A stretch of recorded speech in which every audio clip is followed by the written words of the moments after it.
So I'm making this video for Nick Mixdorf in Cedar Falls, Waterloo, Iowa, for some of his students, but I thought this might be useful information to put on the website.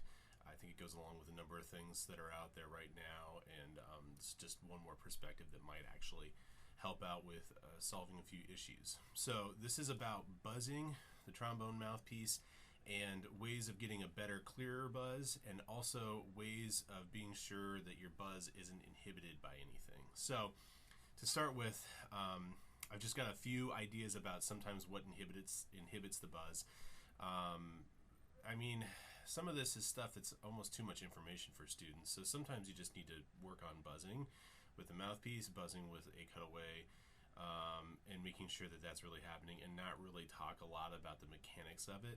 But from a teaching perspective, I think there are some things that you can be aware of that will help make the buzz better, and things that, at least if you as a teacher understand what's going on with the student's embouchure and setup, then you can be sure that you work with them specifically on that stuff.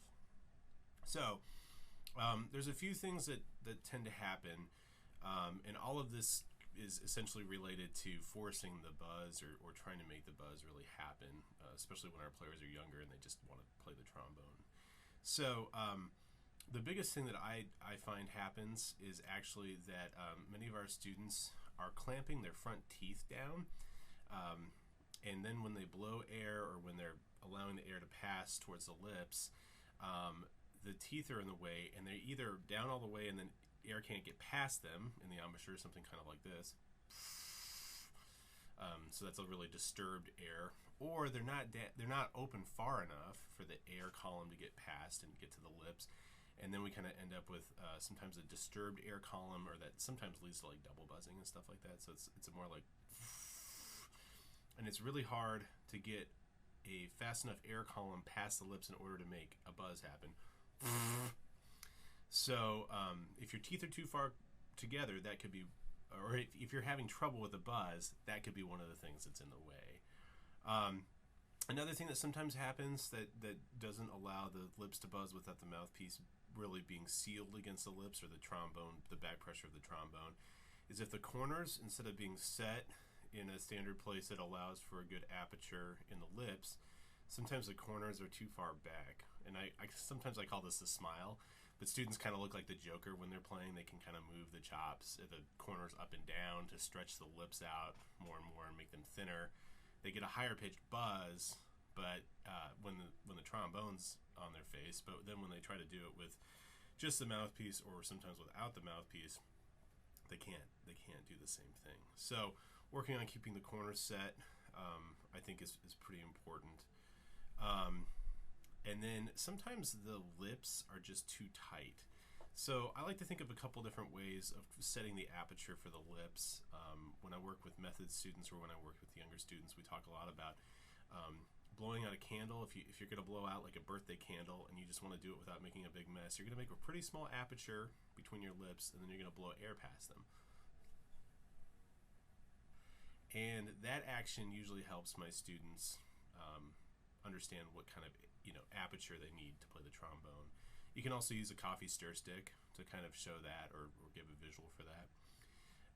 Sometimes I have them blow a pinwheel. I have pinwheels, and I'll just have them blow the pinwheel. And if you blow a pinwheel pretty fast, you're going to actually use a smaller aperture, and that's going to spin the pinwheel faster. And that helps students kind of figure out how to get their teeth separated and allow that aperture to be relaxed in the center with their corners set. So I don't have a pinwheel right here right now, but that's a pretty good visual, and I can show you how to do that sometime if that doesn't make sense. Finally, the last thing that can be messing with the aperture and with being able to buzz without the mouthpiece, it's just an overall overuse of pressure of the mouthpiece to create the buzz. And I call this kind of like the enhanced mouthpiece embouchure, but it essentially makes it so that you can't buzz without mouthpiece pressure. And my example of this is I'm just going to buzz like an F, and you'll notice that as I take the mouthpiece away, my buzz disappears, and as I put it back on my chops, it'll come back.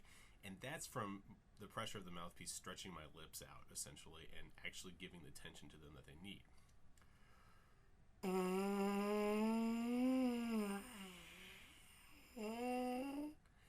And so there's some mouthpiece pressure that's needed, right? You need a seal against your top lip. But if you're using too much, it actually stretches the lip out, and you're not getting that full sound that you possibly could. So those are some things to kind of work on identifying in a student's playing that may be leading to some of these issues, from my experience. The big things, the ways to improve this, goes back to some of these other things that I've already said. So pretending to blow out a candle, that makes sure that the corners are set and that the aperture is set. Blowing a pinwheel also works. Some students, if they're old enough and they've kissed, or if they've, give your grandmother a kiss on the cheek, you know what it feels like to set your lips in that aperture position. Sometimes I just give my hand a kiss. So I've got a pretty good aperture set up that way too. So you want to make sure that they're actually doing that when they're playing the trombone. That's one thing.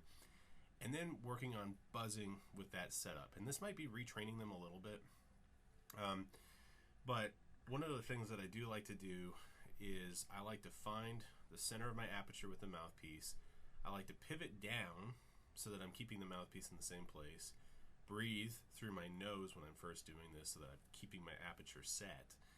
And then try to start a buzz and stopping the mouthpiece pressure at the top lip as soon as I start to get a seal against the top lip. So let me just show this to you because it's a little awkward, I guess. But so what I do is I find the center.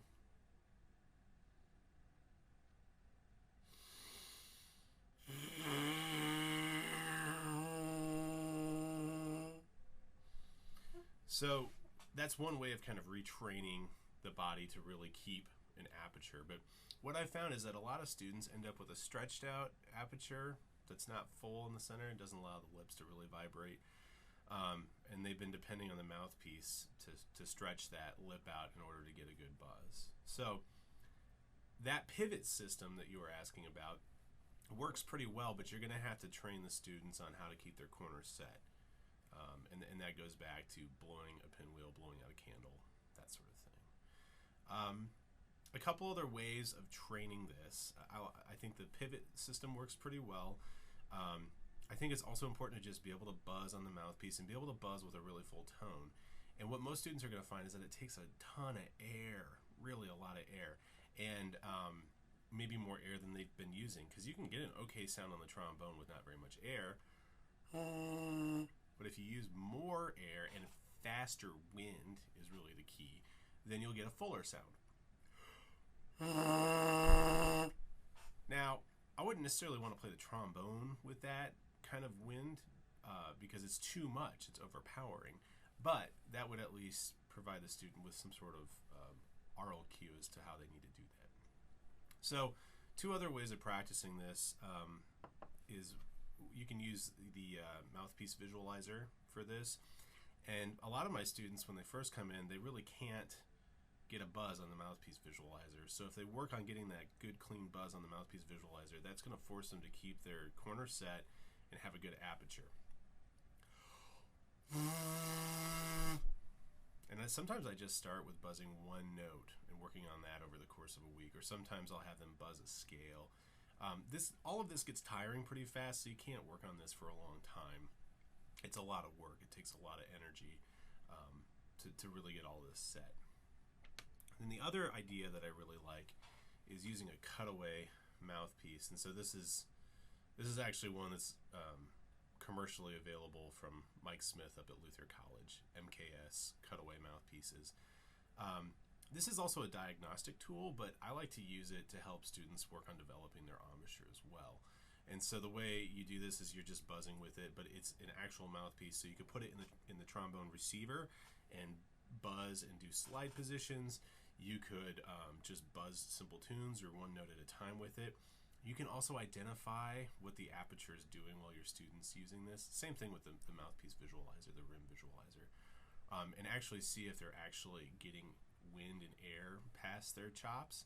You can see if the front teeth are down and if they have a disturbed air column. So this is a pretty good tool.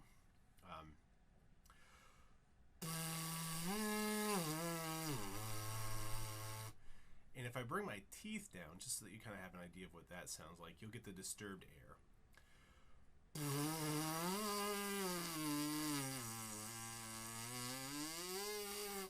Which is just going to lead to a thinner sound, and it really reduces my range overall. So kind of the final solution is making sure that your students are using enough wind behind the buzz. And for that, I really like a Portex spirometer. And those are kind of hard to find, but I'm just going to grab one now. I think Hickey's has them now, hickeys.com. I also think that you can get them from a lot of like medical supply companies. I just haven't found them lately. They're kind of expensive anymore, so I just keep some for the studio to use. Let me grab that. Okay, so this is the Portex Inspirometer. That's kind of the label there, so you know what that looks like. I've got a bunch of stuff all over mine, but what I like to do is just take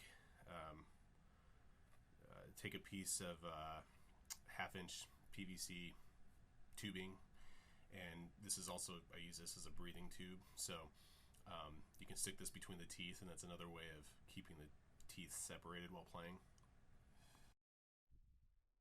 So it's kind of a multi-use thing.